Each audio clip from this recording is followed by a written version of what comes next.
ခင်ဗျားတို့မြန်မာပြည်ကိုတကယ်မချစ်ကြပါဘူးဗျာကိုကျိုးစီဝါအတအတွက်မြန်မာပြည်ကိုချစ်တယ်လို့လိန်နေကြတဲ့လူလိန်တွေပို့ပြီးတော့များပါတယ်အဲ့ဒီထဲမှာခင်ဗျားမပါအောင်နေဖို့တိုက်တွန်းပါတယ်ကျွန်တော်လည်းမပါအောင်နေဖို့ကြိုးစားပါမယ်အဲ့တော့မပါအောင်နေဖို့ကြိုးစားမယ်လို့ပြောရင်းနဲ့ဒီနေ့ပထမဆုံးစပြောရမယ်အကြောင်းအရာကဘာဖြစ်သွားလဲဆိုတော့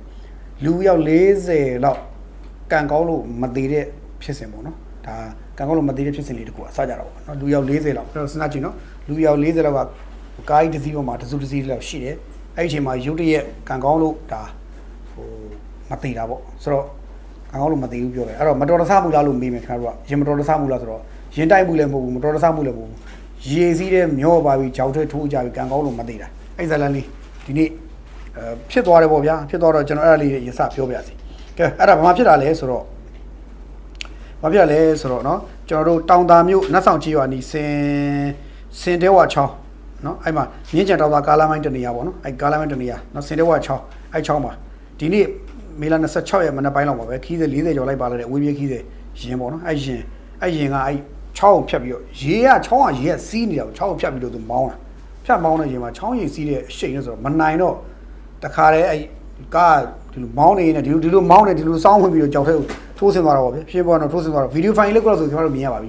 ဗီဒီယိုဖိုင်လေးကတော့ဆိုကျွန်တော်တို့ Telegram တွေမှာမြင်မယ် Facebook တွေမှာမြင်ရလိမ့်မယ်ဗျဆိုတော့ကံကောင်းလို့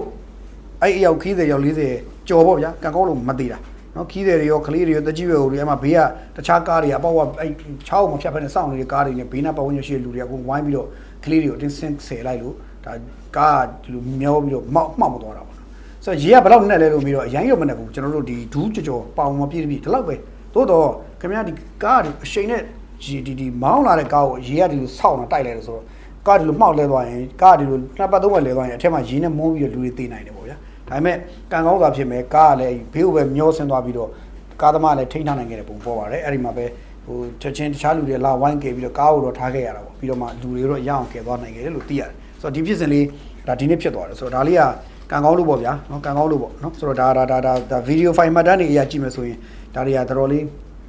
တတိကြီးထားမှာပေါ့နော်ပြီးတော့ဒီနေရာကမိုးတွေရွာလာပြီးမိုးတွေညို့လာပြီးအုံးလာပြီးဆိုရင်အဲ့နေရာအမြဲတမ်းနာမည်ကြီးတယ်ကားတွေတုံဖြတ်မသွားတာဖြတ်တော့မမောင်းသင်းတဲ့နေရာလို့နာမည်ကြီးတယ်အဲ့ဒါကိုရင်ထင်းရဲ့ sorry ရင်ရှင်းဖြစ်တယ် sorry ရင်မောင်းကဇူကြီးမောင်းရတာတော့သူ့ရဲ့တတ်တရတော့နည်းနည်းတော့တတ်တရတော့မဟုတ်ဘူးကံကောင်းလို့မသိတာပေါ့နော်ဒီဇာလန်လေးတော့ဒါဖြစ်သွားတယ်ဓာတ်ပုံတွေဗီဒီယိုဖိုင်တွေကပြောမှဆိုရင်လည်းကြောက်စရာကြီးပါဗျာနော်ကားတော်တော်ကြီးပါသွားနိုင်တာပေါ့နော်ဒါလေးရပါနော်အဲ့တော့တောင်သာနဲ့အဲ့နာပတ်လေတော့မှာပြီးခဲ့တဲ့ရပိုင်းမေ24လောက်မှာမိုးတော်တဲဆန်ရွာတယ်ရွာတော့အဲ့မှာချောင်းတွေကစင်တဲဝါချောင်းပတ်လေတော့ဒီမှာရေကြီးတာတွေလည်းရှိတယ်ချောင်းရဲတဲ့အတကုံဆင်းတာတွေရှိတယ်ကားလမ်းရဲ့အပေါ်မှာရေကအမြင့်2ပေကျော်3ပေလောက်ရောက်နေတဲ့အချိန်မှာပဲကားအဲ့လိုဖြတ်မောင်းတော့ဆိုတော့ပြောချင်တာဒူးကြော်လောက်မှာပဲဖြစ်သွားတဲ့ဇာလန်ကိုကျွန်တော်ချမ်းမြင်သိရတယ်ပေါ့နော်ဒါလေးအရင်ဆုံးထည့်ပြောတာပါနော်နောက်ဒီဟာပြောပြီးတော့ကျွန်တော်တို့ဒါကတော့အပေါ့ပါသတင်းလေးတွေပြောပြီးပေါ့နော်ပေါ့ပါသတင်းလေးပြောပြီးတော့နောက်နည်းလေးပေါ့တော်လူနဲ့မပေါ့တော့ဖြစ်တော့သတင်းလေးတွေပေါ့ပြောပါမယ်အဲ့ဒါဘာလဲဆိုတော့ဟိုကတော့ပြောပါတယ်ခိုင်နေဝေကတော့ပြောပါတယ် sorry ခိုင်နေဝေကိစ္စကတော့ခိုင်နေဝေကတော့ပြန်ပြောပါတယ်ဒါပေမဲ့ခိုင်နေဝေပြောသလိုပဲတစ်ချိန်တည်းမှာပဲဟိုဘက်ကလည်းပြန်ပြောပါတယ်သူပြောကိုပြောနေခိုင်နေဝေဇာလန်လည်းမပြီးသေးဘူးဗ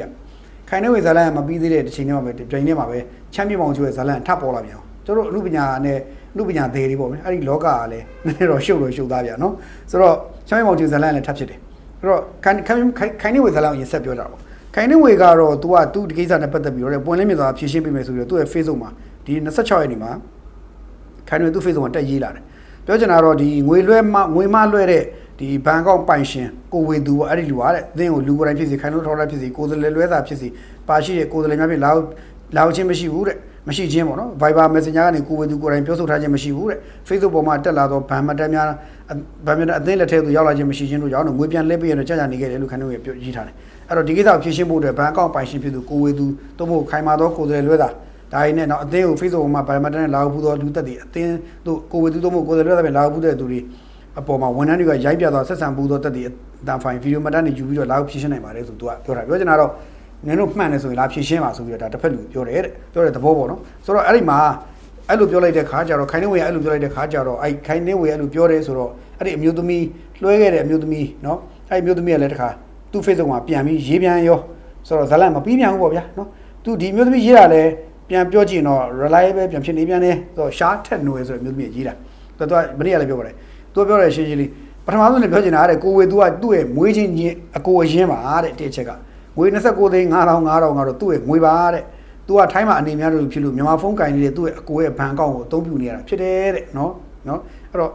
ခိုင်နေဝေဝင်သားနဲ့ သူ့အကိုနဲ့ဖုန်းပြောမှုပါတယ်တဲ့နော်သူ့အကိုနဲ့သူ့အကိုနဲ့သူ့အကိုကဒါသူ့အကိုတိုင်းသားအနေတိုင်းသားလည်းဖြစ်တယ်အနေဒါဖြစ်တာကြောင့်ပတ်စံကလည်းသူ့ပတ်စံဖြစ်တာကြောင့်မန်နေဂျာဆိုလည်းပြောတဲ့အချိန်မှာ तू ကဝင်ဖြည့်ရှင်းနေရတာဖြစ်တယ်တဲ့နော်အဲ့တော့ဝန်ထမ်းဖုန်းပြောတဲ့အချိန်မှာလိုအပ်တဲ့အချက်လက်တွေကိုသူ့ဝန်ထမ်းကပြောပြလို့သူ့မှတ်ပုံတင်ဘဏ်ရုံးဘဏ်အစတဲ့လိုအပ်တဲ့အကုန်ပြတယ်တဲ့ရုံးဝန်ထမ်းကလည်းတဲ့ဘဏ်ရုံးကဝန်ထမ်းကလည်းဓာတ်ပုံရိုက်ထားတယ်တဲ့အဲ့တော့စသဖြင့်က तू ပြန်ရှင်းပြတယ်ပေါ့အဲ့တော့ तू နောက်ဆုံးပြောရင်တော့ကိုဝေသူကိုယ်တိုင်လာရမယ်သူကိုယ်တိုင်လွယ်အကြောင်းသူ့ဝန်ထမ်းတွေကဖုန်းနဲ့ဖြစ်တယ်လူတိုင်းဖြစ်တယ်ဘယ်တော့မှမပြောခဲ့ဘူးတဲ့အဲ့တော့တတိရှိထုတ်ပြလို့ရတယ်ပေါ့ဗျာစသဖြင့်ဒီမျိုးသမီးကလည်းပြန်ရေးလာတယ်ရှားထန်တွေရတယ်အဲ့တော့ဒီရှားထန်တွေနဲ့ခိုင်နေဝေကိစ္စဒီပို့ဝင်လည်းပြောရရင်တော့ဇလန်တစ်ခုလို့ပြန်ပြောရင်တော့တစ်ဖက်ကငွေမလွှဲတယ်ကျွန်မပြန်ပြီးတော့လုပ်ပြန်ပို့ပေးပါဆိုတော့ဆက်ပြောတယ်ပြောတဲ့ခါမှာတစ်ဖက်ဝန်ထမ်းတွေနဲ့တွားတွေ့တယ်ဝန်ထမ်းတွေကဘာတွေပြောပြလဲမသိဘူးပြန်နိုင်ဖြစ်ကြတယ်ဖြစ်ကြရတဲ့နောက်ဆုံးခိုင်နေဝေကိုတိုင်တယ်ပြီးရေးတဲ့ဒီဖြစ်လာတယ်အဲ့ဒီမှာခိုင်နေဝေပြန်ရှင်းတယ်ဒီမျိုးသမီးကသူမှန်လို့ပြန်ပြောတယ်အပြန်အလှန်သူတို့ပြောကြလေသတိပေါ့ဗျာပြောကြလေသတိပေါ့သူဖြစ်ကြတယ်ဆိုတော့တကယ်တော့ပြန်တွေးကြည့်ရင်ပေါ့ဗျာရိုးရိုးရှင်းပဲပြန်ပြောကြည့်ရင်တော့ငွေ29သိန်းနဲ့ဘလောက်ပေါ့ဒါလေးကသိတော့မထူးခြားဘူးဘာမှတော့မဟုတ်ဘူးတိုးတော့အခုကဘာဖြစ်သွားလဲဆိုဂုံတိတ်ခါတိုက်ပွဲဆန်သွားတာဂုံတိတ်ခါနဲ့ဆန်သွားတာဘာဆိုတော့ခိုင်နေဝင်လည်းသူ့ဂုံတိတ်ခါထိခိုက်လာပြီလို့သူထင်ပြီးတော့မရဘူးပြန်ဖြဲမယ်ပေါ့ဟိုကလည်းကျွန်မပြောတာအမှန်ဆိုပြန်ပြောပြန်ဖြဲအပြန်ဖြဲကြရင်လည်းခင်ဗျာအပြက်နဲ့နောင်သေးတယ်တော့ကြအောင်မယ်တင်တယ်ဒီကလန်အေးစေးရှင်းလိုက်ကြရင်ပြီးမဲ့ကိစ္စဟိုမျိုးသူဘက်ကလည်းကိုယ်စလဲနောက်အခုအစအနေပြန်ပြီးတော့ကဲဟုတ်ပြီကျွန်မလွှဲခဲ့တဲ့လူကျွန်မရောက်အကူ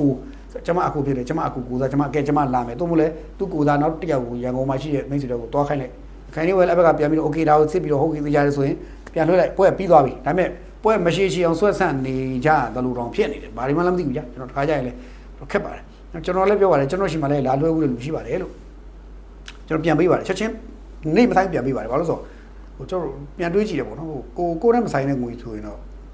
ဘယူထိကိုမထိတာအဲ့တော့ခိုင်နေဝဲရတဲ့သူ့ဘက်ကအကောင့်တန်းနေရှိမယ်ဘာညာရှိမယ်ပေါ့ဗျာစသဖြင့်ပေါ့ငွေစင်းမှတ်တမ်းနေရှိမယ်ဘာညာအဲ့ဒါကြောင့်စင်းစရာကြီးကြောင့်ဟိုပြန်လောက်ရတဲ့ခက်လို့ပါညာဆိုလဲဘယ်လိုပဲရှိပဲဗျာစင်းစရာတွေခက်တယ်ဆိုလဲကိုโอเคစကားတွေအရှိမဖြစ်အောင်လို့ကောင်းပြီဒီစင်းစရာကိစ္စမှာတော့ဟုတ်ပြီရှင်းလို့ရပြီထားပါတော့ဒါတွေကိုပြည့်တဲ့ကဲကောင်းပြီဒါလောက်ကြရေးဆိုပြီးတော့ဖြတ်လိုက်လေပြီးမဲ့ကိစ္စပါပဲပြောရင်တော့တကယ်ပွဲကိုဖြတ်ချင်ပြီးပါတယ်မြင်ပြတ်ပါတယ်ဟိုလူတွေရှုပ်တော့ဗျအဲ့တော့ခိုင်နေဝေကိုဆဲတယ်ကောင်ကဆဲဒီဘက်ကအမျိုးသမီးပြောတယ်ကောင်ကပြောပတ်လေရိုက်ပြီးတော့ကျွန်တော်တို့လူတွေကလည်းပွဲတွေကိုတပွဲပြီးတပွဲကြည့်နေရလို့ဖြစ်နေတယ်ဟောသူ့ပွဲကိုကြည့်လို့တော့မဆုံးသေးဘူးအဲ့ပွဲမှာဘသူမှန်လဲဘောမလဲဆိုတာနဲ့အကုန်လုံးညင်းကြခုံကြရင်းနဲ့ပြောကြရင်းနဲ့ပေါ့ဗျာနော်ပြောကြနေကြရင်းနဲ့သိမကြဘူးချမ်းမြေမောင်ချိုးရဲ့နောက်တစ်ပွဲထွက်လာပြန်ထွက်လာတော့ကျွန်တော်တို့လည်းစိတ်ကြီးညစ်တယ်သတင်းတွေကရှုပ်နေတာပေါ့နော်ဆိုတော့ချမ်းမြေမောင်ချိုကလည်းသူ့ Facebook မှာတင်လာတယ်အလူငွေ38သိန်း6000ကိုပစ္စည်းဝယ်ပေးမလို့နဲ့ဘာတစ်ခုမှလည်းမပြတပတ်ပို့မယ်ရက်တွေနဲ့ရက်ရွှေပြီးပတ်စံပြန်တော့တပတ်တွင်ပြန်ပေးမယ်ပြောအောင်ပတ်စံချီးထားလည်းမဟုတ်ဘူးတဲ့ဒီပတ်စံတွေကအကုန်ချွေးနေတာနဲ့ရှာထားကြတဲ့ပတ်စံတွေပါတဲ့ငလျင်တန်ကြောင့်တစ်ခေါက်နေတဲ့သူတွေကိုကူညီပေးဖို့လှူထားကြတာတွေပါတဲ့ဒီညမှာပတ်စံပြန်မလွှဲရင်နာမည်နဲ့ပုံနဲ့တကွပြန်တင်ပါမယ်တဲ့တာဝန်ယူထားရတာဖြစ်တဲ့အတွက်ခေါင်းစင်နေတာပါပဲတဲ့ဆိုပြီးတော့သူတင်ထားတယ်ပြီးတော့မှ hash key လုပ်ထားတယ်နော်ဘယ်မီဒီယာဘယ်သတင်းမှလောက်ခွင့်မပြုပါတဲ့ဘယ်အဖွဲ့အစည်းကမှမဟုတ်ပါဘူးပြပကပါတယ်ကဲအဲ့ထက်တပြောဆိုတော့ဘယ်မီဒီယာမှသတင်းလောက်ခွင့်မပြုပါဆိုတော့ကျွန်တော်တို့တွေလည်းပါတာပေါ့နော်ဘယ်သတင်းလဲသတင်းမီဒီယာတွေကိုသတင်းမလုပ်စေချင်အစတဲ့ Facebook မှာတင်နေပေါ့ဗျာ share နေတာပဲအဲ့လိုတော့ social media ရဲ့သဘောကိုနားမလည်တာသတင်းတွေရဲ့သဘောတော်နဲ့သတင်းစာပညာရဲ့သဘောကိုနားမလည်တာတော့ဘယ်မီဒီယာကလောက်ခွင့်မရှိပါဆိုတော့ဘယ်သူမှမကြည့်ရဘူးဆိုတော့စလာတယ်အဲ့လိုပိတ်ကြည့်ဆိုရင်တော့ကျွန်တော်လည်းနာမည်ကောက်ကတက်ပြီးတော့ဘယ်အမှုပညာရှင်မှကျွန်တော်မွားပြပါဘူးလူကြီးဒုက္ခအောင်မလားတခါကြတယ်ဟိုအမှုပညာရှင်တွေကတခါကြရင်ကိုရေးချင်တာ Facebook ပေါ်တက်ရေးလိုက်ကြတဲ့အဲ့ဒါ social ပေါ်မှာဘာဖြစ်သွားပြီပြန့်နှံ့ပြီးသွားပြီမီဒီယာပေါ်ပြမှာရမဟုတ်ဘူးအပြန့်နှံ့ပြီးသွားပြီအဲ့လောက်ဆိုရင်အဲ့ဘလို့လဲကျွန်တော်နားမလဲတာပေါ့နော်သူတို့အမှုပညာရှင်ဆိုတော့အုပ်စုပေါ့အမှုပညာသမားအုပ်စုဂီတတို့ရုပ်ရှင်တို့သဘင်အကုန်လုံးပါပါတယ်သူတခုခုကိုရေးချင်တာ Facebook တက်ရေးပြီးသွားလို့ရှိရင်အဲ့ဒီဘယ်သူမှကူးရုပ်ခွင့်မရှိဘူးဟောဘယ်မီဒီယာကူးခွင့်မရှိဘူးအဲ့လိုလုပ်လို့ရတယ်လို့သူတို့ထင်တာလားရတာထင်တာလားမီဒီယာဆိုတဲ့သဘောကကိုကလေးကရှင်းလေးခင်ဗျာအဲ့ဒီမီဒီယာဆိုတဲ့သဘောကိုရှင်းလေးခင်ဗျာနိုင်ငံမှာထင်ရှားကြောက်ကြသူလူသိများတဲ့သူတွေပြဿနာပေါင်း16000ဖြစ်တဲ့ case တွေဖြစ်နေအကုန်လုံးက personal case ကနေစပြီးတော့နိုင်ငံတော်နဲ့ချီတဲ့ case ဖြစ်အများပြည်သူကိစ္စတော့အလွယ်ဆုံးလုပ်တဲ့ case ဘယ် case ကိုမဆိုမီဒီယာတွေကဖော်ထုတ်ရေးသားလေးရှိကြတယ်ဒါကရှင်းလေးပဲအစတည်းကမဖော်ထုတ်စေရင်ကိုယ့်ကိုတိုးတိုးကြိတ်ဖြစ်ရှင်းလိုက်ကြပါဘယ်ကပြီးနေတာပဲအခု तू က तू အော်တောင်းနေတဲ့ तू ပဲ Facebook ကိုတက်ရေးတယ်ပြီးတော့မှဘယ်မှာ Google မရှိပါဆိုတော့သူတို့အစကတည်းက social media သဘောကိုလည်းနားမလည်ဘူး journalism သဘောကိုလည်းသူတို့နားမလည်ဘူး media သဘောကိုလည်းသူတို့နားမလည်ဘူးကိုနားမလည်တာကိုလူကြားထဲမှာအထုတ်ပြပြတာတော့သွားတွေ့ရတယ်ဆိုတော့တော်တော်လေးခက်တယ်ဒီကလေးတွေလည်းနော်တော်တော်ခက်တယ် ဆိုတော့ကျွန်တော်ကြိုက်ပါတယ်ချမ်းမြေမောင်ချိုသူ့အတန်ကိုတော်တော်သဘောကျပါတယ်ကျွန်တော်ပွင့်လိုက်ပြောတာဒီမြန်မာဒီဘက်ခေတ်ဆိုတော့ဒီမှာချမ်းမြေမောင်ချိုရဲ့အတန်ကိုအကြိုက်ဆုံးပဲဒီဘက်ခေတ်လူငယ်တွေမှာချမ်းမြေမောင်ချိုအကြိုက်ဆုံးပဲသူ့အတန်ကျွန်တော်ဘယ်ချင်းသူဆိုကျွန်တော်သဘောကျတယ်ဒါပေမဲ့တချင်းကိုကြိုက်တာလူကြိုက်တာမဟုတ်အဲ့တော့လူရဲ့ဒီအပြုတ်မှုပြောဆိုနေတဲ့ဒါတွေကကျွန်တော်ဒါတလိုက်မတူအဲ့တော့ပြောကြတယ်အခုသူ့ရဲ့ဒီရေးသားကြတော့ကျွန်တော်တို့ကမီဒီယာသမားဖြစ်တယ် journalist ကြောက်ဖြစ်တယ်တို့ကဒီလိုဟာမျိုးကြည့်ပြီးတော့ပိုတော်ပြောချင်သေးပေါက်သွားသေးတယ်ကိုယ့်ကိုယ်ဆိုဒါလေးနေပိုတော်ပြောချင်သေးပေါက်သွားသေးတယ်ဒီလောက်ခေတ်ပညာတဲ့လူငယ်တယောက်ဖြစ်ပါလျက်နဲ့ဒီလောက်တော့မှပဲမီဒီယာဆိုတဲ့သဘောမသိရကောင်းလားမသိတာဘူးတော်တော်အံ့အားတာပေါ့အံ့ဩတင်တာပေါ့နော်အံ့ဩတင်တာပေါ့ဆိုတော့ရန်ဖြစ်ချင်လဲကြိတ်ရန်ဖြစ်ကြပါဗျာခုနအိမ်ကြိုက်ရှေ့အိမ်ကြိုက်ရှောက်အော်ဆဲပြီးကမှငါမရိုင်းဘူးလို့ဆိုပြောတယ်အဲ့တော့မှားနေရောဗျာနော်ဆိုတော့အဲ့လိုဖြစ်နေတာပေါ့နော်ငါဆဲတာဘယ်သူမှရှောက်ပြီးမပြောအောင်လို့ဆိုတော့မရဘူးလေဒါခွဲတာပေါ့ဆိုတော့ဒီလိုတစ်ခုတော့ရှိတယ်အဲ့တော့ဘယ်မီဒီယာမှာ active လုပ်ပါဆိုပေမဲ့လူတွေကအဲ့ဒါအားလုံး wine share ဖြန့်ပြီးသွားပြီ social media သဘောတော့ကို post တစ်ခုတင်လိုက်ပြီဆိုတာနဲ့ကိုမပိုင်တော့ဘူး social media သဘာဝမှာကို post တစ်ခုတင်လိုက်ပြီအဲ့ post ကကိုမပိုင်တော့ဘူးကို right မဟုတ်တော့ကို right ကကိုမပိုင်တော့ဘူးအဲ့ Facebook ဘာညာတွေသူတို့က auto သူတို့ကကောက်ယူပြီးသိမ်းဆဲသွားတာသူတို့ကယူပြီးသူတို့ social platform မှာအများပြည်သူမြင်တဲ့အတွက်အဲ့မြင်တဲ့လူတွေအကုန်လုံးကပိုင်သွားတာအဲ့လူတွေအကုန်လုံးကကြည့်ပြီးတော့မှတိုက်တယ်လို့ဖြန့်ခွင့်ရှိတယ်ပြန်ဖြန့်တာပဲအဲ့တော့ဖြန့်တဲ့အပေါ်မှာမူတည်ပြီးတော့ပဲတရားစွဲတာတွေပဲလုပ်လို့ရတယ်ဥပမာထားပါတော့အဲ့ချိုင်းပြောလို့ဖြန့်တဲ့အတွက်သူဟာကိုဖြန့်တဲ့အပေါ်မှာမူတည်ပြီးတော့သူ့ကိုထားပါတော့ဂုံတိတ်ကကြာစင်းအောင်လုပ်တာပတ်စက်တစ်ခုပေါ့ဗျာဆဲပလိုက်တာတော့ဘာလို့လုပ်တာဆိုပြီးဆိုတော့ဒါကတော့သူကြိုက်တာဥပဒေချောင်းကလုပ်ပေါ့ဗျာဒါတော့ဒါပေမဲ့ကုယူဖော်ပြခွင့်မပြုဆိုတဲ့စကားလုံးမျိုးတွေနဲ့ဒါတွေကြတော့ဒါကတော့ပွင့်နေပြောတော့ तू နားမလဲတာပေါ့ဒါတစ်ချက် तू နားမလဲတာ तू မီဒီယာရဲ့သဘောတဘော तू နားမလဲဘူး social media ဘယ်ဖောက်တဲ့သဘော तू နားမလဲဘူးဒါခေတ်ပညာတဲ့လူငယ်တယောက်အနေနဲ့နားမလဲဘူးဆိုတော့တွေ့ရတယ်ဒါတစ်ချက်ပေါ့ဆိုတော့ထားပါတော့ဒီမှာ तू ပြောတဲ့38သိန်း6000ကိုဆိုတော့ဒီကိစ္စတွေဒါငလျင်ကိစ္စဗျပြန်ပြောရင်ငလျင်ကိစ္စဆိုတော့ကျွန်တော်ရင်းတော့ငလျင်ကိစ္စတွေနဲ့ဖန်လဲကျွန်တော်ပြောခဲ့ပါတယ်ငလျင်အပေါ်သဘာဝဘေးကိစ္စတွေဒါကြောင့်ကျွန်တော်ဖန်လဲထပ်ခါပြောခဲ့ပါတယ်ဒီလိုပြဿနာပေါင်းများစွာဖြစ်တတ်တယ်ဆိုတော့ကျွန်တော်ပြောတာပါအခုလည်းဖြစ်သလားမင်းအခုပဲကြည်ပြဿနာတွေတစ်ခုဖြစ်တယ်ဟိုချိုင်းမောင်ကျွေးပွဲဖြစ်ကောဒါပေမဲ့ထူးခြားတာကဒီကိစ္စကိုခိုင်နေဝေကိစ္စနဲ့ရောပြီးတော့ရောချခြင်းတဲ့လူတွေရှိတဲ့ခါကျတော့ तू ကလည်းပါနေဆိုတော့ပြန်ဖြေပါတယ်ဘာမီးမှမกินပါဘူးတဲ့အဲ့စကားအတိတ်ပဲ तू ကိုယ်တိုင်သိပါတယ်ဘာမီးမှမกินပါဘူးဆိုတာကဒါ तू တခြားသူ့ကိုလူတွေကတခြားကိစ္စနဲ့ဆွဲကတ်တဲ့အတွက် तू ကပြန်ပြီးတော့ဂျပန်ကပါတဲ့ဘာမီးမှမกินပါဘူးလို့သုံးလိုက်တယ်တစ်ချက်နောက်တစ်ခုကအေးတော့တဲ့တချို့ကဇွတ်ရောပြကြတဲ့ comment တွေကအဲ့ကလေးကဒါအကြောင်းတစ်ခုပေါ့နော်နောက်တစ်ခုကသူထပ်တင်လာတာပေါ့နော် line ပေါ်တော့မတင်မနဲ့အမရဲ့ဒီတစ်ပတ်တွင်ပြောပြပါမယ်စောင့်ပါတော့ line ပေါ်တင်ကျွန်တော်လည်းအရှက်ရိုက်ဘာမှလုပ်မရတော့ပါဘူးဖြစ်မယ်စသဖြင့်အမ sorry ပါဒီနေ့ပတ်စံဖို့အခုတိုင်းအခုကံမယ်စသဖြင့်ပေါ့ဗျာချမ်းမောင်ကျော်လည်းသူကပြန်ပြီးပြေးထားတာကိုသူကသူတို့ messenger ပြောတဲ့ဟာကို screenshot တွေပြန်တင်တာ messenger မှာသူတို့ပြန်လာပြောတဲ့စကားကို screenshot ပြန်လုပ်ပြီးတင်တာနော်အဲ့တော့နောက်တစ်ခုကဘာလဲဆိုတော့ဒီတစ်ပတ်တွင်ပေးပါမယ်ကျွန်တော်ခက်ခဲလေးဖြစ်သွားလို့ပေးဦးလို့ပြောပါဦးလိမ့်ပြတော့တော့မဟုတ်အမရဲ့ခဏစောင့်ပါဘာညာပေါ့ဒါတွေကိုကလည်းမောင်ချိုးပတ်စံမဟုတ်ဘူးဗျာအခုလူငွေတွေအကိုဘာညာရှောက်ပြောတော့အလူရှင်တွေအခြားလူတွေအယုံကြည်မရှိတော့မှာတဲ့ကျွန်တော်တို့ကနာမည်နဲ့လှုပ်ရှားနေရတာတောင်းပန်တယ်တဲ့မောင်ချိုးလည်းခဲဖြစ်လို့ကုန်တွေကားတွေငှားအောင်ပြန်လွှဲပေးပါတဲ့ဒါတဲ့ဟိုကအလူရှင်တွေပတ်စံတွေပေါ့ဗျာအဲ့လိုမျိုးဆိုတော့သူကလည်းအလူရှင်ရဲ့ငွေတွေဖြစ်လို့တောင်းနေရတယ်တဲ့ကိုဟာဆိုအချိန်ကိုဟာကိုဆိုရင်အချိန်ပေးပါတယ်ဒါပေမဲ့စာတင်မယ်ဆိုမှအခက်ခဲမှုဘာညာလို့ဆိုတော့မယုံဘာညာပေါ့ဗျာစသဖြင့်ပေါ့နော်ဆိုတော့စသဖြင့်သူတို့အပြန်အလှန်ဟောပြကြတယ်ပေါ့နော်ပြောကြတော့ဒီကိစ္စလဲဒါသူများရဲ့အလူငွေကနေဆက်ဆက်ပြီးတော့ဖြစ်သွားတဲ့ဇလန်ဆိုတော့တော်တော်ဟိုရှုပ်ထွေးတဲ့ဇလန်တွေပါပဲပို့လည်းပြောတော့ငွေကြေးဆိုတာကအလွဲသုံးစားလုပ်နိုင်ခြင်းရှိဆုံးရတဲ့ထိတ်ဆုံးကနံပါတ်1မှာပါတယ်ယုံကြည်မှုအလွဲသုံးစားလုပ်တယ်ငွေကြေးအလွဲသုံးစားလုပ်တယ်စသဖြင့်ဒါတွေကအများအားလုပ်လို့ရှိတဲ့အရာတွေဒါကြောင့်အများပြည်သူနဲ့ဆိုင်တဲ့ကိစ္စဆိုရင်တတ်နိုင်သမျှစီးနဲ့ကန်းနဲ့စက်နဲ့လုပ်ကြဖို့တိုက်တွန်းခဲ့ဘူးပါတယ်ကျွန်တော်တိုက်တွန်းခဲ့ဘူးအခုလည်းအဲ့ဒီတိုင်းထပ်တိုက်တွန်းပါတယ်တော်လေးကိုသတိကြီးထားကြလို့လိုပါတယ်ပြီးတော့အများပြည်သူကိစ္စသည်ဖြစ်နိုင်ငွေကြေးကိစ္စသည်ကြိုက်တွဲသုံးဆွဲရသည်ဘာပဲပြောတကြက်တပြားတမြူတမုံလေးတောင်မှပဲသတိကြီးထားတဲ့ကိစ္စဆိုတော့ဖြစ်တဲ့အတွက်ဒါတွေကိုသင်ခန်းစာယူကြဖို့အားလုံးကိုတိုက်တွန်းပါတယ်เนาะဆိုတော့အခုအဲ့တော့ပြောရရင်တော့ခိုင်နေဝေပွဲရမပြီးသေးဘူးချမ်းမြေမောင်ချိုပွဲရထပ်တက်လာပြီဆိုတော့ရှုပ်ကုန်ပြီပေါ့နော်ရှုပ်ကုန်ပြီပေါ့ဆိုတော့နောက်တစ်ခုကချမ်းမြေမောင်ချိုကဒီ post တွေသူဇရိုက်စွတ်တင်နေတာပေါ့နော်ဟိုလူတွေကိုသူကဥပဒေကြောင်းရအမှုတော့ဖွင့်လို့ရတယ်ဒါပေမဲ့အမှုဖွင့်လို့ရပါလေနဲ့အမှုဖွင့်မဲ့ social platform ကိုတက်ပြီးအချက်ခွဲတာကိုဘက်ကဂုံတီညွှန်းနှမှုတွေပြန်တရားဆိုရင်တတ်မဲ့တကအမှုတွေကတမှုနဲ့နှစ်မှုနှစ်ပင်သုံးပင်တွေပြန်လိန်တတ်တယ်ဒီကလေးမလေးတောင်သူသိဖို့မရဘူးเนาะဆိုတော့လူတယောက်ရှိမှကျွန်တော်ပတ်စံတစ်ခုခုကြောင့်ပေးလိုက်ယုံကြည်မှုနဲ့ပေးလိုက်တယ်အဲ့ဒါကို तू ကဒီလိုလုပ်တယ်ဆိုရင်အဲ့လုပ်တဲ့ဟာကိုရဲစခန်းမှာအမှုသွားဖွင့်ရတယ်အမှုဖွင့်လိုက်ပြီးတော့မှကျမတို့ဖြင့်ဘသူ့ကိုတော့ကျမတို့အမှုဖွင့်လိုက်ပါပြီကျမတို့ကဖြစ်တဲ့ငွေကိုဒီလိုလုပ်တဲ့အတွက်အမှုဖွင့်လိုက်တာဖြစ်ပါတယ်ဒါဆိုရပြီဒါလို့ဆို तू ဥပဒေကြောင်းကလွတ်တယ်အဲ့လိုပဲတဲ့ဘသူဘလို့ဒီလို तू နှစ်ဦးသားပြောတဲ့စကားလုံးတွေ screenshot တွေပါတယ်ညာအကုန်လုံးကပတ်ပြီးဆိုဖြစ်တာကဟိုဘက်ကပြန်ပြီးတော့သူ့ကိုရှစ်တကွဲကျိုးနဲ့ဖြစ်အောင်လုပ်ပါတယ်ဆိုပြီးတော့ပြတ်ပြီးတော့ကောက်ကက်ပြီးတော့ရှေ့နေသမားတွေနဲ့ခေါ်ပြီးတရားပြန်ကောက်ဆွဲတော့မှအမှုပြန်ဖွင့်တော့မှအဲ့ဒါအမှုတွေပတ်လိုက်ရိုက်ကုန်မယ် အဲ့ဒါ तू အဲ့အထိ तू ခီးမှလည်းသိပုံမရဘူးဗျကျွန်တော်ထင်တယ်သူမိဘတွေမိသားစုတွေအတိုင်းဝန်တွေတက်ကျွမ်းသူတွေလည်းဒါကိုရှင်းပြရမှာဒီချို့ကိစ္စတွေကသတိကြီးထားတာကောင်းတယ်ဟို social media ဘယ်လိုရေးတာတွေကသတိရှိထားတာကောင်းတယ်ဆိုတာလေးတော့ကျွန်တော်ဒါလေးအကြံပြုပါတယ်เนาะဒါကိုယ့်အကူစင်ကြင်ကြဖို့ကလေးတို့ရဒီလိုပြောချင်တော့ဆိုတော့ဒါလေးပြောရင်းနဲ့ဒီနောက်တစ်ခုကတော့ကျွန်တော်တို့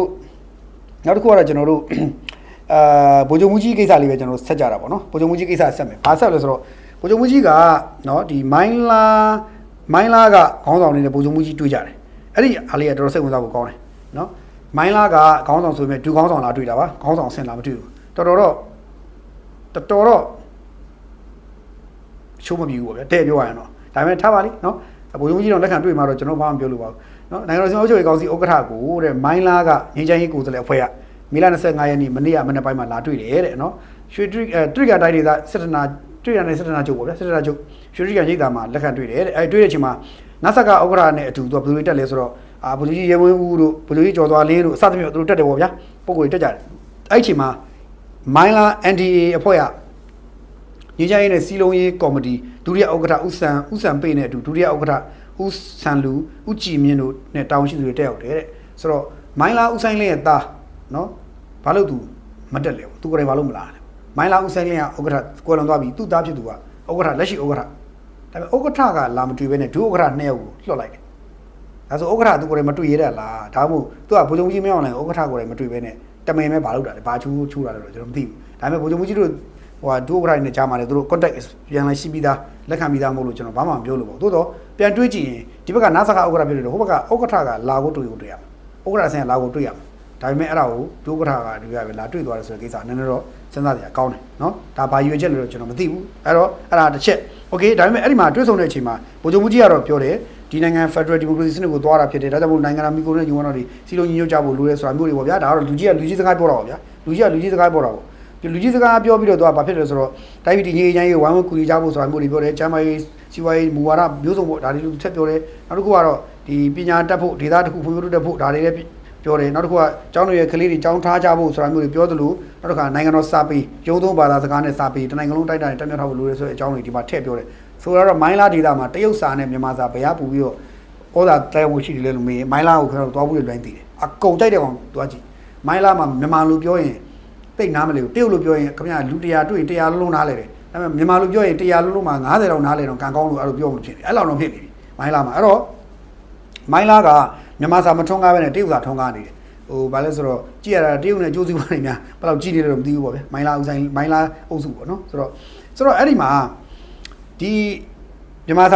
ာပေတက်မြောက်ထားဖို့လိုအပ်တယ်ဆိုတော့ဗိုလ်ချုပ်ကြီးကပြောပြတယ်ပေါ့နော်ဒါတွေထည့်ပြောတယ်ပြောပြီးတော့မှဒီမိုင်းလာဒေတာဖွံ့ဖြိုးရေးအတွက်ကိစ္စသူလိုအပ်တဲ့ကုညီမဲ့ဆွဲအကြောင်းတွေပြောတယ်ဒါဗိုလ်ချုပ်ကြီးဘက်ကပြောတာတွေပေါ့နော်အဲ့တော့မိုင်းလာဘက်ကနော်ဒုတိယဥက္ကဋ္ဌဦးစံပိတ်ကဘာပြောလဲဆိုတော့ငလျင်ကိစ္စလည်းပြောတယ်တစ်ချိန်တည်းမှာပဲသူကဘာထက်ပြောဆိုတော့ထူးဒေတာလေးရဲ့ဒီဖိုးထူးတဲ့ကိစ္စတွေလည်းဒါငလျင်ပြီးတော့သူတို့ကုညီခဲ့တာတွေလည်းပြောသလိုသူတို့ဟာဒီမိုင်းလာငင်းချမ်းရေးသဘောထားခံယူချက်နဲ့ဒါနှစ်ပေါင်း30ကျော်နိုင်ငံတော်ချမှတ်တဲ့အတိုင်းသူတို့ပြောစုမပြိုကွဲတိုင်းသားစီလုံးမျိုးပြိုကွဲချုပ်ချအာဏာပေါ့ဗျာစသဖြင့်ဒါတွေကိုသူကဥတီတဲ့ဆောင်ရွက်တယ်ပေါ့ဗျာအဲ့လိုဆောင်ရွက်နေနောက်ဆုံးမှာအဓိကသူတို့ဒေတာရဲ့ပညာရေးကျမ်းမာရေးကဏ္ဍမှာနိုင်ငံတော်ဆက်လက်ကူညီပေးစီလို့လည်းဆိုတော့ပြောတယ်နောက်တစ်ခုကတော့ဒီမိုင်းလာဒေတာမှာမြည်သည့်လက်နက်ကိုင်အဖွဲ့အစည်းမြည်သည့်နိုင်ငံရေးအဖွဲ့အစည်းမှာလက်ခံထားခြင်းမရှိဘူးမိမိတို့တွေနဲ့ဒေတာတွေနိုင်ငံတော်တည်ငြိမ်အေဂျင့်ရေးလုပ်ငန်းတွေအတွက်ပူးပေါင်းဆောင်ရွက်သွားမှာဖြစ်တယ်ဆိုပြီးပြောတယ်အဲ့တော့အဓိကအဲ့ဒီ point key ဖမ်းလိုက်တာအဲ့ဒီ point နဲ့ key ကိုဖမ်းအဲ့ point မိုင်းလာဒေတာမှာတဲ့မြည်သည့်လက်နက်ကိုင်အဖွဲ့အစည်းနဲ့မြည်သည့်နိုင်ငံရေးအဖွဲ့ကမှနိုင်ငံရေးအဖွဲ့မှာလက်ခံထားခြင်းမရှိဘူးလို့သူကထုတ်ပြောတယ်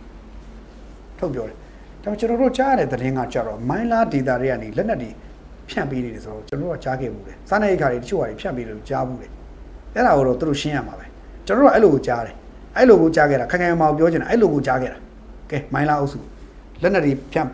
န့်တယ်စားနပ်ရိက္ခာတွေဖြန့်တယ်မိုင်းလာဖြန့်ပေးတယ်လို့ကျွန်တော်တို့ကကြားတယ်နော်ကြားတယ်အဲ့တော့ပွင့်လည်းပြောရင်တော့ဒါတွေကသူတို့ဖြေရမယ်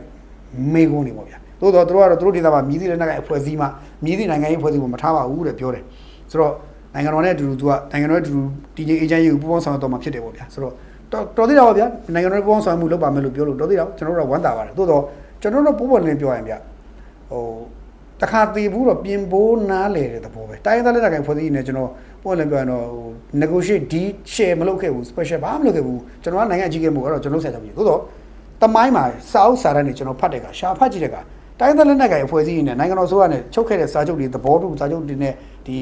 ီနှစ်ဖက်သဘောတူတဲ့စာချုပ်တွေနဲ့နှစ်ဖက်ဟို ထားခဲ့တဲ့ဂရိကိုတွေထဲမှာဂရိကိုတွေထဲမှာနာဆာကဒီနာတော့ဒီစစ်တပ်ကနေပြီးတော့ချိုးပေါက်ခဲ့တာခါချာရှာပဲရှိတော့မရှိသလောက်ပဲဒါပေမဲ့လက်နက်ကင်တဘုံတွေအကုန်လုံးချိုးပေါက်တယ်အကုန်ချိုးပေါက်တယ်ဥပမာဝါဆိုရင်သူ့နယ်မြေမှာလက်နက်တွေကိုဘာလို့ဆိုတော့ခင်ဗျရဲတပ်ဖွဲ့အဆင့်လောက်ရှိတယ်လက်နက်ပဲထားရမှာပြီးတော့သူထားမယ်လက်နက်ကအစအကန့်အသတ်ထားပေးပြီးရှိတယ်အဲ့ဒါကိုဝါကရှိသမျှလွယ်အကုန်လုံးစစ်ပင်နာတင်ပေးတယ်ရှိသမျှလွယ်ကိုလက်နက်တက်ဆင်ပလိုက်တယ်လက်နက်အင်အားလူအင်အားတောင်းနေချီရှိတယ်အဲ့လောက်ဖြစ်သွားတယ်စာချုပ်ကိုချိုးပေါက်တော့ဗျာချိုးပေါက်တာဝါဆိုချိုးပေါက်တယ်ကချင် KIA ရောချိုးပေါက်တော့ KIA လည်း share ချိုးပေါက်တာလက်နက်ကင်တဘုံတွေအကုန်လုံးကအကုန်ချိုးပေါက်ကိုဝင်မလေးဘူးနော်အခုမိုင်းလာရောမချိုးပေါက်ဘူးလားမေးမိုင်းလာလည်းတကယ်ဖြစ်တဲ့အချိန်ကျရင်ဒီမိုကရေစီရောင်လူ့အခွင့်အရေးရောင်အာဏာရှင်စန့်ကျင်ရေးရောင်ဘာရောင်ညရောင်နဲ့ချိုးပေါက်ဖို့ကြိုးစားခဲ့တယ်မိုင်းလာလည်းဒါပေမဲ့တကယ်တမ်းနာသာကကောင်းဆောင်ဒီလိုလည်းဖြစ်လာတော့တကယ်ကိုတရုတ်နဲ့မမထန်ထန်ပြောနိုင်တဲ့အချိန်ကြီးရောက်တော့မိုင်းလာအုပ်စုလေးသားချက်ချင်းတိုင်းတာတစ်ခုပြောင်းသွားတယ်ဆိုတော့ကျွန်တော်ကတော့ပို့လည်းပြောရင်တော့ဒီအဖွဲ့အစည်းတွေပုံမှာကျွန်တော်ကတော့ဂျန်လစ်ကြောက်အနေနဲ့အမြင်ပြောရင်ကျွန်တော်ယုံကြည်မှုတော်တော်နည်းတယ်နိုင်ငံတော်အကြီးအကဲတွေကတော့ဒါနိုင်ငံတော်အကြီးအကဲအရောက်လူကြီးစကားပြောပြီးလူကြီးလို့လုပ်ကြတယ်ပေါ့ဗျာသူတို့ကတော့တိုင်းသားပြန်လဲစစ်လို့ညီရွေးကိစ္စကိုသူတို့ကစဉ်းစားပေးတယ်ပေါ့ကျွန်တော်တို့ကတော့အဲ့လိုစဉ်းစားတဲ့ရှုတော့နေရာကိုမရောက်တဲ့အတွက်ရောက်နေတာမဟုတ်တဲ့အတွက်ကျွန်တော်တို့စဉ်းစားပေးဖို့မလိုဘူးသို့တော့ကျွန်တော်တို့အမြင်ကိုလူလူကိုမှန်မှန်ကန်ပုံပေါ်လေးပဲရှင်းပြဖို့ပုံပေါ်လေးပဲရှင်းပြချင်တာသူတို့ဒီမိုင်းလာအုပ်စုတွေဒီအခွင့်တာရင်တာတယ်လို့ကျွန်တော်တို့ပြည်တော်စုအပေါ်မှာတစ္ဆာမဲ့ဖို့ဝင်မလေးတဲ့အဖွဲ့အစည်းတွေတစ်ဖွဲ့လို့ကျွန်တော်တို့ကောက်ချက်ချထားတယ်မိုင်းလာရောဝါရောဘာလို့ဒီကောင်တွေကပြည်တော်စုကိုတစ္ဆာဖောက်ဖို့လိုအပ်ရင်တစ္ဆာဖောက်ဖို့ဝင်မလေးဘူးဆိုတဲ့အဖွဲ့တွေမှာသူတို့ပါနေတယ်ပြည်တော်စုတစ္ဆာဖောက်ဝင်မလေးဘူးဆိုတဲ့အဖွဲ့တွေမှာပါနေတယ်ဘာလို့ဆိုတော့သူတို့က PDF တွေ NUG PDF နဲ့ဒီဘက်ကတိုင်းသားလက်နက်ကိုင်9ဖွဲ့ FPNCC 9ဖွဲ့FPNCC 9ဖွဲ့ထဲမှာသူတစ်ဖွဲ့အပါဝင်ဖြစ်ပြီးတော့ကျန်တဲ့လက်နက်ကိုင်ဖွဲ့တွေကိုကန့်နေပါညာတွေကိုထောက်ကူပြုခဲ့တာတွေအများကြီးလုပ်ခဲ့တယ်ဥပမာဆိုကြပါစို့ဗျာကဲဖုန်ကြားရှင်ကြီးကိုမိုင်းလာကထိမ့်သိမ်းဆောက်ချပေးထားတယ်စစ်တပ်ကတောင်းတယ်မပေးဘူးဖုန်ကြားရှင်ကြီး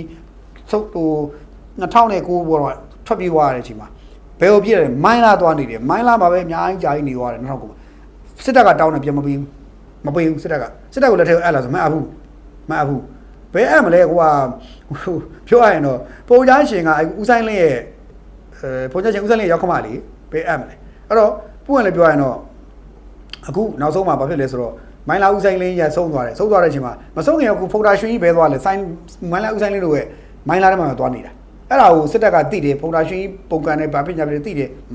ဘာမှမဖြစ်ဘူးဘာမှလုပ်လို့မရဘူးဆိုတော့ဒါတွေကရှေ့မှာတကယ်ဖြစ်ခဲ့တဲ့ဟာတွေအဲ့ဒါတွေကကျွန်တော်တို့ဘယ်လိုယုံကြည်ရမလဲဆိုမေးခွန်းပဲကျွန်တော်နိုင်ငံသားတယောက်နဲ့ယုံကြည်မှုခက်ခဲတယ်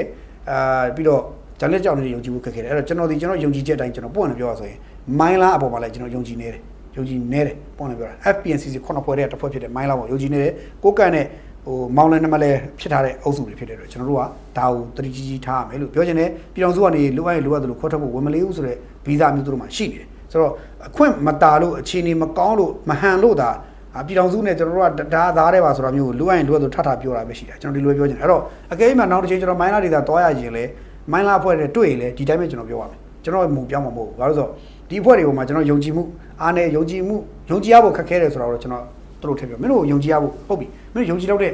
တက်တည်တစ်ခုပြပါဆိုတော့ကျွန်တော်တို့ကပြောရမှာတက်တည်တစ်ခုပြပါလို့ပြောရမှာကျွန်တော်အဲ့တော့ဗိုလ်ချုပ်ကြီးကတော့လူကြီးစကားပြောပြီးတော့လူကြီးလိုပဲလက်ခံတွေးဆုံတယ်ဒုတိယဥက္ကဋ္ဌလောက်လာတွေ့လဲသူလက်ခံတွေးဆုံတယ်သူပြောချင်တဲ့ message တွေကိုသူမိုင်းလာအုပ်စုတွေလက်ထက်ကိုသူပြောပြီးသွားတယ်ပြောပြီးတော့သူလီကောင်းမအောင်သူပြန်လာပြီးတော့သူနေသွားတယ်ဒီလိုတော့တွေ့ရတယ်ဒါကျွန်တော်ရဲ့အမြင်အဲ့တော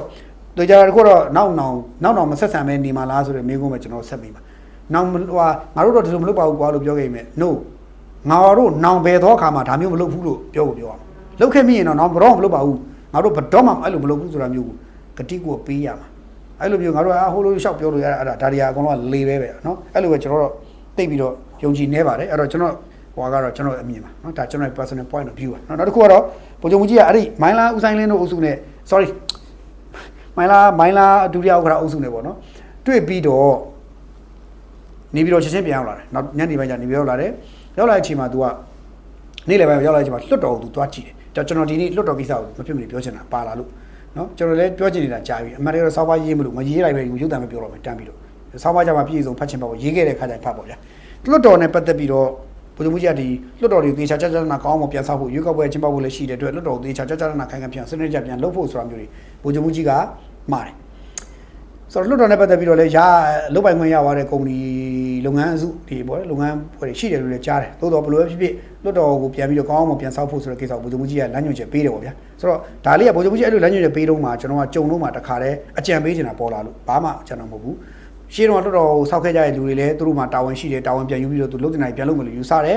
ချိန်တော့ပဲလွတ်တော်နဲ့ပတ်သက်ပြီးလုတ်တင်တာတွေကျွန်တော်ဒီမှာထည့်ပြောချင်တာတခုရှိတယ်ကျွန်တော်ဒီနေရာမှာဗာပြောမယ်ဆိုတော့လွတ်တော်အမှတ်664ဦးလွတ်တော်မှာလာထိုင်ကြတယ်တေချာကလွတ်တော်မှာ664ဦးမှာ664ဦးမပြည့်ပါဘူး660ပဲထားပါတော့660သို့မဟုတ်654ထားမယ်စသဖြင့်ပေါ့နော်ထားပါတော့650 660ပေါ့ပတ်လေကိန်းကနအတိဆို664ဦးထိုင်ကြတယ်ဒါပေမဲ့ဘယ်လွတ်တော်အမှတ်စီမှာမှကိုပိုင်ရုံးကမရှိဘူးတရေးရကော်မတီတွေရုံးခန်းရှိတယ်လွတ်တော်အမှတ်တူးချင်းစီမှာကိုပိုင်ရုံးခန်းမရှိဘူးကိုပိုင်ရုံးခန်းမရှိဘူးအဲ့တော့ရှိဖို့လိုအပ်သလားလို့မေးခွန်းမေးရင်တော့ကျွန်တော်တို့ပွင့်နေတော့ရှိဖို့လိုအပ်တယ်ရှိဖို့လိုအပ်တယ်လို့ပြောချင်တယ်နော်တစ်ချက်အဲ့တော့လွတ်တော်အမှတ်664ယောက်မှာโอเคမရှိဘူးဆိုတော့တက်မတော်သားအုပ်စုကိုရေးရကော်မတီနဲ့တအုပ်စုထားပြီးတော့ရုံးခန်းတစ်ခုပေါင်းပေးလိုက်ရင်ရတယ်ဒါပေမဲ့ဒီဘက်ကတက်မတော်သားမဟုတ်တော့မြို့သားလွတ်တော်ရဲ့ပြည်သူ့လွတ်တော်ကကိုယ်စားလှယ်တွေနဲ့ပတ်သက်တဲ့ရုံးခန်းပေါင်း400ကျော်ပေါ့နော်400ကျော်ကိုနော်400ကျော်ပေါ့900နီးပါးပေါ့နော်အဲ့တော့အဲ့လောက်ကို900နီးပါးကိုပေါ့အဲ့ဒါကိုကျတော့ရုံးခန်းတယောက်တစ်ခန်းစီဖွဲ့ပေးတယ်ဥပမာဆိုကြပါစို့ပေါ့ဗျာ15ပေပတ်လည်းပဲဖြစ်ဖြစ်ပေ20ပတ်လည်းလောက်ဖြစ်ဖြစ်ပေါ့ဗျာအခန်းလေးတစ်ခန်းစီဖွဲ့ပေးတယ်ပေ20ပတ်လည်းလောက်မှာဟိုဘာလဲဆို15ပေ10ပေလောက်ကိုလွတ်တော်မတ်ကရုံးခန်းနော်နောက်ထပ်အဝါတွေကသူ့ရဲ့ဟို supporting role မှာနေမဲ့ဟိုကိုရရှိလူမျိုးဟာတွေဖွဲ့ရုံးခန်းကိုရရှိတဲ့ဟိုဟာပေါ့နော်ဟိုအဖွဲ့တွေအခန်းပေါ့အဲ့လိုထားတဲ့ပေ20ပတ်လောက်ဖြစ်ဖြစ်ပေါ့ဗျာဒါမှမဟုတ်လဲရနိုင်ရင်တော့ပေ30ပတ်လဲဆိုလဲကောင်းတာပေါ့ဗျာကြည်ကြည်လေးဆိုတော့လေသူတို့လည်းဒီသူတို့ရှိတယောက်ချင်းစီလာပြီးတော့တွေ့မဲ့လူတွေနဲ့တွေ့ရအောင်နော်မဟုတ်လွတ်တော်မတ်တွေကလမ်းဘေးလေးဘေးတိုင်းမှာတွေ့တဲ့ကောင်ကတွေ့ကျွန်တော်တို့အဲ့ဒါကြီးကတိတ်မသိတော့ကျွန်တော်ဒီနေရာမှာမြန်မာပြည်ဖြစ်စဉ်မပြောသေးဘူးဂျပန်ကိုကျွန်တော်သွားလေ့လာတဲ့အချိန်မှာတွေ့ခဲ့ရတဲ့အားလေးပြောပြပါမယ်ရိုးရိုးလေးပဲကျွန်တော်လွတ်တော်အမှတ်တွေကိုသွားတွေ့တယ်အဲ့လွတ်တော်အမှတ်တွေကသူ့မှာကိုယ်ပိုင်ရုံးခန်းရှိတယ်ကိုယ်ပိုင်ရုံးခန်းရှိတယ်သူ့ရဲ့ကိုရရှိ3ယောက်ရှိတယ်3ယောက်ရှိတယ်အဲ့ဒါအစိုးရက2ယောက်ပြထားပြီးသူ့ကိုယ်ပိုင်1ယောက်ကျွန်တော်သိသလောက်ပေါ့နော်အစိုးရ2ယောက်ပြီးသူ့ကိုယ်ပိုင်1ယောက်3ယောက်ခန့်ထားတယ်3ယောက်ခန့်တယ်ပြီးအဲ့3ယောက်ကဘာလဲဆိုတော့အစိုးရနဲ့တောက်ရိုက်ချိတ်ဆက်ဖို့ပဲတက်ဆိုင်ရာဌာနဆိုင်ရာစီမင်းစည်းကမ်းတွေသူ့ကိုလာပြီးတွေ့ဆုံမဲ့လူတွေကအပွိုင်မန့်လက်ခံဖို့တွေနဲ့အဲ့3ယောက်ကလွတ်တော်မှန်နောက်တွေဘာလုပ်ရမလဲဆိုတာတွေက3ယောက်ကအဲ့3ယောက်အဲ့ဒါကိုရုံးဖွဲ့ပုံစံမျိုးဖွဲ့ပြီးတော့သူကလုပ်ကြတယ်လုပ်ပြီးတော့မှသူကအဲ့လွတ်တော်အမှတ်ကရုံးကောင်ကျွန်တော်တွားတွေ့ရခါမှာကိုအဲ့သူ3ယောက်ကျွန်တော်တွေ့တယ်အဲ့တော့ပြီးတော့လွတ်တော်အမှတ်ကသူ့ရဲ့ထိုင်တဲ့ဇပွဲကုန်းနဲ့ခန်းတခန်းသူ့ရှေ့မှာအဲ့ခန်းရှေ့မှာသူ့ရဲ့ခုန9ရက်ရှိ3ယောက်နေတဲ့ခန်း3ယောက်နေတဲ့3ယောက်ကခုံလေးနဲ့ထိုင်တယ်အဲ့တော့ဒီဘက်မှာစီဝေးလာတွေ့မဲ့လူတွေနဲ့တွေ့မဲ့စီဝေးခန်းဆိုတော့တခန်းဖွဲ့ထားတယ်အဲ့ဖွဲ့ပြီးတော့သူကကျွန်တော်တို့လက်ခံတွေ့တယ်တွေ့တဲ့အချိန်မှာကျွန်တော်တို့ဘာတွေရှင်းပြတာကိုသူတို့နားထောင်တယ်နားထောင်ရင်မှသူ့ရဲ့ဘေးကတယောက်ကလိုက်ပြီးမှတ်တယ်မှတ်ပြီးတော့ဘာဖြစ်ပြီးတော့ချက်ချင်းသူ့လူသူဘာလို့ညွှန်ကြားတယ်အမှထောက်တော့တယောက်ဆိုရင်သူညွှန်ကြားတယ်ကျွန်တော်တို့အဲ့တော့ဆိုမိုခါကိစ္စကျွန်တော်တို့ပြောတယ်မိုခါကိစ္စပြောတဲ့အခါမှာမိုခါကိစ္စပြောချက်ချင်းသူ့ရဲ့တယောက်ကိုကိုယ့်ရဲ့ရှေ့တယောက်ကိုသူပြောတယ်နိုင်ရိုက်ဝင်ချက်ချင်းဖုန်းဆက်ပါဆိုဖုန်းဆက်တယ်ဆက်တယ်မှာချက်ချင်းရလာ result ပြောင်းသွားတယ်မူခါမှာသူတို့ဂျပန်နေအများကြီးထောက်ကူမူလပေးမယ်ဆိုတဲ့ပမာဏနဲ့ပုံများတဲ့ပမာဏကိုဒီလွတ်တော်အမတ်ကပြောလိုက်လို့နိုင်ငံရေးဝန်ကြီးဌာနတွေတိုက်ရိုက်လှမ်းပြီးတော့စိတ်ကဲထပ်တိုးပြီးတာလှုပ်သွားတယ်ပေါ့ဒါကိုကြည့်ချင်းအဖြစ်လွတ်တော်အမတ်တယောက်ကကျွန်တော်တို့တွေကိုလမ်းဘေးလက်ဖေးတွေကမတွေ့ဘူးစနစ်တကျသူ့ရုံးခန်းနဲ့သူထားတာလွတ်တော်မတိုင်းအဲ့တော့လွတ်တော်အမတ်တယောက်တွေအဲ့လောက်ထားဖို့လိုအပ်သလားလို့မေးရင်ကျွန်တော်မြန်မာပြည်မှာလိုအပ်နေပြီဘာကြောင့်လဲဆိုတော့လွတ်တော်အမတ်ကလမ်းဘေးကလာတဲ့ကောင်ဖြစ်ဖို့လမ်းဘေးဂျလီဘီအစင်လည်းဖြစ်လို့မရအောင်ကျွန်တော်တို့ပြီးခဲ့တဲ့လွတ်တော်10နှစ်အတွင်းမှာကျွန်တော်တို့ရှာလွတ်တော်အမတ်တွေဘာဆက်ဖြစ်သွားလဲဆိုတော့ကျွန်တော်ဥပမာလွတ်တော်အမတ်တွေဘာဖြစ်လဲဆိုတော့လွတ်တော်အမတ်ကအစိုးတင်သွင်းကျင်တော့စာရိုက်စရာနေရာမရှိတော့ဗမာရိုက်လဲဆိုတော့လွတ်တော်အမတ်တွေကစီမံရေးတာမှာနေတယ်စီမံရေးတာမှာပြနေကြစီမံရေးတာမှာကွန်ပျူတာဆိုင်လေးတွေရှိတယ်အဲ့ကွန်ပျူတာဆိုင်လေးတွေမှာတွားရိုက်တယ်စီမံရေးတာတဲ့ကွန်ပျူတာဆိုင်လေးမှာတွားရိုက်တယ်ပြီးလို့ရှိရင်မြို့မှာတပြေကုန်းစီးမှာမြို့မှာစီးမှာတွားပြီးရိုက်ကြတယ်အဲ့တော့ကွန်ပျူတာဆိုင်တွေကလွတ်တော်အမတ်ကလွတ်တော်မှာအစိုးမတင်ရသေးဘူးကွန်ပျူတာဆိုင်မှာဆိုင်လုပ်ပြီးတဲ့ကောင်အကုန်သိနေပြီအဲ့လောက်ထိပေါက်တယ်ကဲစဉ်းစားကြည့်ဗျအဲ့ဒါကြီးကဘလောက်နိုင်ငံတော်စစ်လွတ်တော်ကြီးကတင်မဲ့ဟာကိုလမ်းဘေးမှာကွန်ပျူတာဆိုင်တဲ့လူကအသေးသေးသိနေတယ်ကဲခင်ဗျားစဉ်းစားကြည့်လားအဲ့ဆိုင်ကဟာကြီးကပြီးရင်ကွာဆိုပြီးတော့ Facebook ပေါ်တင်ဖြန့်ချလိုက်ရင်ခင်ဗျားဘလောက်တောင်ရှက်ကွဲမလဲဒါတွေကပြီးခဲ့တဲ့ဆယ်နှစ်တော့ဖြစ်ခဲ့တာအဲ့ဒါတွေကိုသင်ခန်းစာမယူနိုင်ဘူးဖြစ်နေတယ်အခုလာမဲ့လွတ်တော်ကြရင်ရောအဲ့လိုမျိုးဖြစ်ရင်ဘယ်နဲ့လုပ်လဲဘလို့ရှင်းကြမလဲဘလို့လုပ်ကြမလဲလွတ်တော်မတ်တွေကအစိုးတင်သွင်းမှုကိစ္စမှာသူ့အစိုးတင်သွင်းမှုစာရေးဖို့ဘယ်သူနဲ့ရိုက်မလဲလွတ်တော်မတ်ဆိုတော့တချို့လွတ်တော်မတ်တွေကွန်ပျူတာမသုံးတတ်ဘူးစာပရက်ပြီးတော့တပုံတက်သွားတာအဲ့ဟိုမှာဆိုရင်ကွန်ပျူတာမသုံးတတ်ဘူး Facebook တော့တေချာမသုံးတတ်တဲ့လွတ်တော်မတ်တွေတပုံကြီးပဲအဲ့တော့အဲ့ဒီလူတွေကလွတ်တော်ထဲသွားထိုင်ပြီးတော့စာလိုက်ရိုက်ကောပြဿနာတက်ရောဘာမှမရှိဘူးအဲ့တော့လွတ်တော်ထဲမဲတယ်တော့လမ်းဘေးမှာဘောပင်လေးနဲ့ရေးပြီးတော့စာရေးနဲ့ရေးပြီးတော့လမ်းဘေးကကွန်ပျူတာဆိုင်မှာနှုတ်တိုက်ခေါ်ပြီးတော့ဟိုကရိုက်တယ်ရောရိုက်တယ်ပြီးလေပြီးတော့အေးအဲ့ဒါသားလေး print ထုတ်ပေးနော်ဘာညာပြီးဟိုက print ထုတ်လိုက်ထုတ်ပြီးတော့ print ထုတ်ပြီးကိုယ်စာကိုယူပြီးတော့လွတ်တော်မှာဆွေးနွေးတယ်ပေါ့ဘယ်ဟုတ်မလို့အဲ့စာ soft copy နဲ့ကွန်ပျူတာထဲမှာကြံနေခဲ့ပြီ နော်လမ်းမေးကွန်ပျူတာဆိုင်ကွန်ပျူတာထဲမှာကြံနေခဲ့ပြီခရအဲ့ဒါစဉ်းစားကြည့်ဖြစ်တင်လားလမ်းမေးကွန်ပျူတာထဲမှာဖြစ်တင်လားစဉ်းစားကြည့်တာဒါကြီးကမဖြစ်တင်ဘူးဆိုတာတော့ကျွန်တော်တို့အဲ့လိုမြင်တယ်အဲ့တော့လွတ်တော်အမတ်တယောက်အတွက်လွတ်တော်အမတ်တယောက်တွေကိုပိုင်ရုံးခန်းလေးတစ်ခန်းရေသူ့ကိုစိုက်လို့မဲ့သို့မဟုတ် office step 3ယောက်လောက်ထားပေးလိုက်ရေအဲ့လွတ်တော်အမတ်တယောက်အတွက်ရင်းနှီးမြှုပ်နှံရတဲ့ပမာဏဒါများတယ်လို့မမြင်ဘူးကျွန်တော်တို့အဲ့ဒီအတွက်ရှင်းပြလွတ်တော်ထဲမှာရှိတဲ့မြေလွတ်တဲ့နေရာတွေမှာနှစ်ထပ်အဆောက်အဦလောက်ဖြစ်ဖြစ်ပြည်သူလွတ်တော်တဲ့နှစ်ထပ်အဆောက်အဦနှစ်ထပ်အဆောက်အဦတစ်ပြည့်သုံးထပ်အဆောက်အဦတစ်ထပ်တလွာနောက်တစ်ခါဒီဘက်ကလည်းသုံးထပ်အဆောက်အဦတလွာအဲ့လိုဆောက်ပြီးတော့မှအဲ့အလွာထဲမှာအခန်းလိုက်လေးဖွဲ့ပြီးတော့ခုနတန်းရလေးပုံစံဖွဲ့ချလိုက်ဖွဲ့ပြီးတော့မှအဲ့ဒီအထက်မှာပဲကွန်ပျူတာသမားတွေနဲ့တော့ဖွဲ့ထားပေးလိုက်ပြီးတော့ထွေဥကဝန်ထမ်းလောက်တစ်ယောက်လောက်နောက်တစ်ခုကလွတ်တော်ဝန်ထမ်းတစ်ယောက်လောက်နဲ့နောက်သူချက်ခန့်ကျင်တဲ့ဌာနကတစ်ခုတစ်ယောက်လောက်ခန့်ကျင်တဲ့လူမျိုးသားတစ်ယောက်လောက်နဲ့၃ယောက်နဲ့ခန့်ပေးပြီးတော့ပြလိုက်လို့ရှိရင်အဲ့ဒီမှာဘာပဲပြောအဲ့ဒီဝန်ထမ်းထွေဥဦးစီးရရှိ level သုံးအဲ့ level တွေကလူအများကြီးအလုပ်ခံပြီးလူတွေအလုပ်ရမယ်အဲ့တော့နိုင်ငံတော်ရဲ့ဆွေးနွေးရဲ့ကိစ္စမှန်သမျှကအပြင်ပေါက်ကြားခြင်းမရှိတော့ဘူးလွတ်တော်အမတ်တွေတိတ်ဆွေးဆွေးနွေးအပြင်ပေါက်ကြားမရှိတော့ဘဲနဲ့အေးအေးဆေးဆေးအထက်မှာအများကြီးလုပ်လို့ရတော့မယ်ကဲပြီးခဲ့တဲ့ဒေါအောင်ဆန်းစုကြည်ဆိုလက်ထက်မှာလွတ်တော်အမတ်တွေရဲ့ကျွန်တော်ပြောတော့မယ်နော်လွတ်တော်အမတ်တွေရဲ့လွတ်တော်မှာဆွေးနွေးမဲ့အကြောင်းအရာမှန်သမျှကိုစာရေးလုပ်ပြီးသွားတာကအမေရိကန်အုပ်စုလုပ်သွားတာအမေရိကန်အုပ်စုဆိုတာကျွန်တော်နောက်တစ်ခုကျွန်တော်ခေါင်းထဲမှာစကလုံးလွဲမှာဆိုလို့မှားသွားမှာဆိုလို့အမေရိကန်အုပ်စုကလုပ်ပြီးသွားတာအမေရိကန်အုပ်စုလုပ်ပြီးသွားတာသူတို့ကလာပြီးโอเคငါတို့လုပ်ပြီးမယ်ဆိုရိုက်ပြီဖြစ်သမျှ information အကုန်သူတို့ကအကုန်ပါပါအကုန်ယူသွားတာဟိုကပြီးလေပြီးရောလွတ်တော်ကြီးရဲ့ဦးနော်လွတ်တော်ကြီးတွေမှာလွတ်တော်အမတ်တွေ NLD လွတ်တော်အမတ်တွေတချို့စာရေးဖို့မရိုက်တယ်ဘူးလားအဲ့ဒါကိုသူတို့လုပ်ပြီးတာတော့ပြီးပဲသူတို့လိုချင်တဲ့ချက်ကလေးမြတ်ပြီးတော့တောက်ကောက်ထဲသွားတာပြီးတော့အဲ့ data ချက်တွေကိုမှားသွားတယ်ပြီးပြီလွတ်တော်အမတ်တွေအဲ့ဒါနိုင်ငံတော်မကြိုးပေါက်လားကြိုးပေါက်လားစဉ်းစားကြည့်တယ်အဲ့ဒါတကယ်ကြီးလုပ်သွားတာ US8 ကလုပ်သွားတာ USAID ကနေပြီးတော့လုပ်သွားတာအဲ့ဒီလွတ်တော်အမတ်တွေရဲ့ဟိုတော့ကွန်ပျူတာတွေနဲ့လာပြီးတော့ထိုင်ပြီးတော့ရုံးထိုင်ပြီးတော့စာရဲသွားတာလုပ်သွားတာဘယ်လောက်ဆိုးလဲအဲ့ဒါကြီးကဒါကြောင့်လွတ်တော်အမတ်တွေအတွက်ပြီးတော့ထွေးအုပ်ကဝန်ထမ်းတစ်ယောက်လောက်နောက်တစ်ခုကလွတ်တော်ကဝန်ထမ်းတစ်ယောက်လောက်နဲ့နောက်သူခန့်ကျင်တဲ့သူတစ်ယောက်လောက်နဲ့အဲ့လိုထားပြီးတော့ရုံးခန်းလေးပေ20ပတ်လည်းဖြစ်ဖြစ်ပေ30ပတ်လည်းဖြစ်ဖြစ်ပေ20 30လောက်ဖြစ်အခြေလေးနဲ့အခန်းလေးကျနာတရားဖွဲ့ပြီးတော့စနစ်ကြနဲ့လွတ်တော်အမတ်တွေကိုလွတ်တော်မှာတွေ့တာပိုကောင်းတယ်မဟုတ်လွတ်တော်အမတ်တွေဘာလို့လဲလဖိတ်ဆိုင်မှာဘယ်ကလာမှမသိတဲ့ရက်သားနဲ့တွေ့ဟာသူ့လွတ်တော်မြို့နယ်ထားကျွန်တော်ကလွတ်တော်မှဆိုပါစို့ကျွန်တော်မြို့နယ်တစ်ခုမှာကျွန်တော်ကလွတ်တော်မှာဖြစ်လာတယ်ကျွန်တော်မြို့နယ်ကလူတွေကျွန်တော်တွေ့ချင်းလွတ်တော်ကျွန်တော်လွတ်တော်စီတောက်ရောက်လာပြီးတော့ကျွန်တော်အခန်းမှာလာတွေ့ပြီးပြန်အဲ့လိုမျိုးဖြစ်အောင်လုပ်လို့ရတယ်ခုကလမ်းဘေးလက်ဖိတ်ဆိုင်မှာတွေ့တယ်ကောင်းတယ်စားတော့ဆိုင်မှာတွေ့တယ်ကောင်းတယ်အညာဘက် KTV ဘားတွေမှာတွေ့တယ်ကောင်းတယ်လွတ်တော်အမတ်တွေဆိုတာခင်ဗျတကက်ကိုပေါက်လို့ပဲသားတွေဖြစ်ကုန်တချို့အမတ်တွေဆိုတာတကယ်ဖြစ်သွားတာအဲ့ဒါကြောင့်ဒါတွေကိုပြောင်းလဲဖို့လိုအပ်သလားမေးကျွန်တော်တို့ပွင့်နေပြန်လွတ်တော်ထဲမှာပဲတေးချာချာနာအစာအုပ်လေးဆောက်ပြီးတော့လွတ်တော်အမတ်တွေရဲ့ရုံးခန်းလေးတွေကိုစီထားဖို့တင်တယ်ဒါမှလွတ်တော်အမတ်တွေကတိုင်းချိုးပြည်သူတွေပို့လုပ်နိုင်လိမ့်မယ်လွတ်တော်အမတ်တယောက်ရဲ့တန်ဖိုးဟာတိုင်းပြည်မှာအများကြီးရှိတယ်လွတ်တော်အမတ်တယောက်ကပြည်သူလူထုရဲ့အခက်အခဲပေါင်းများစွာသူအများကြီးရှင်းပြနိုင်တယ်အများကြီးတွန်းနိုင်တယ်အဲ့တော့လွတ်တော်အမတ်ခေါင်းတယောက်ပေါ်ပေါက်လာဖို့တိုင်းပြည်မှာအများကြီးလိုရတယ်အဲ့လိုခေါင်းတယောက်ပေါ်ဖို့တော့လိုအပ်တဲ့ infra တွေကုန်ဖြည့်ဖို့လိုတယ်နောက်တစ်ခုကလွတ်တော်အမတ်တယောက်ကိုပေးတဲ့လစာ10သိန်းနဲ့ပွင့်လည်းပြောတာဗျာဘာမှကိုလုပ်လို့မရတော့ဒီဘက်ခင်မှာပြောင်းသိမ့်ပြီဒါလည်းကျွန်တော်တုံးထည့်ပြောင်းသိမ့်ပြီအဲ့တော့ပွင့်လည်းပြောရင်တော့လွတ်တော်နဲ့ပတ်သက် reform လုပ်တင်တယ်အများကြီးပါကျွန်တော်ဒီလောက်ပဲနည်းနည်းပြောပါမယ်ကျွန်တော်တော့နောက်ပြီးဆက်ပြောတော့အဲ့တော့ဗိုလ်ချုပ်မှုကြီးကလွတ်တော်နဲ့ပတ်သက်ပြီးပြင်သင့်ပြလိုက်တာတွေကောင်းကောင်းမလုပ်ဖို့ပိုကောင်းအောင်လုပ်ဖို့သူတောင်းအားပေးပြောဆိုနေတဲ့အချိန်မှာကျွန်တော်ကတော့ဟိုတတိလွတ်မှာဆိုလို့ပညာရှိသတိဖြေခဲ့ပြမှာဆိုလို့ဒါလေးလည်းထည့်စဉ်းစားလို့မရဘူးလားနိုင်ငံတော်အကြီးအကဲတယောက်အနေနဲ့ဒါလေးကိုထည့်စဉ်းစားပြီးတော့အေးဒါလည်းကောင်းတာပဲကွာဆိုပြီးတော့စီမံခန့်ခွဲလိုက်တော့အခါကြတော့ဘာပြောနောင်လာနောက်သားတွေလက်ခုပ်တီးကြမှာပေါ့အော်လွတ်တော်မှာနောက်လွတ်တော်တက်လာမယ်ဆိုလို့မှအေးဒီလိုပြည့်ဒါမှပြည့်စုံတယ်လွတ်တော်ဖြစ်ပြီကွာဆိုတော့ဟို feeling မျိုးသူတို့ရမှာပေါ့ဗျာเนาะနောက်တစ်ခုကလွတ်တော်ထဲမှာပဲဒီစားတော့ဆိုင်တန်းတွေဂျပန်လွတ်တော်မှတ်တွေစားဖို့ဖန်တီးဖို့တင်တယ်ဘာလို့ဆိုမလိုအပ်ရင်လွတ်တော်မှတ်တွေကိုမလိုအပ်ရင်အရက်သားတွေခုနဒီဘာခေါ်လဲဆိုတော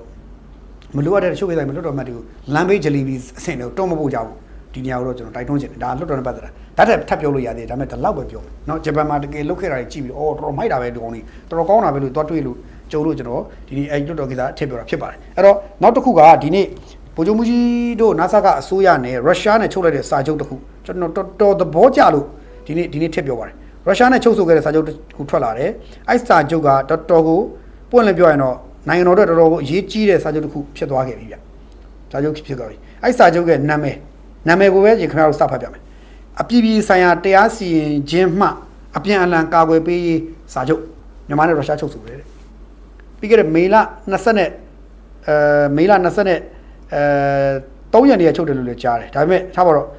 21ရက်နေ့ချုပ်တယ်လို့လည်းကြားတယ်ဘာလို့ဆိုမေလ19ကနေ21တိရုရှားနိုင်ငံစိန့်ပီတာစဘတ်မှာကျင်းပတဲ့ဒါ73ကြိမ်မြောက်အပြည်ပြည်ဆိုင်ရာဥပဒေရေးရာဖိုရမ်အဲ့ဖိုရမ်အတွင်းမှာပဲဒီမြန်မာ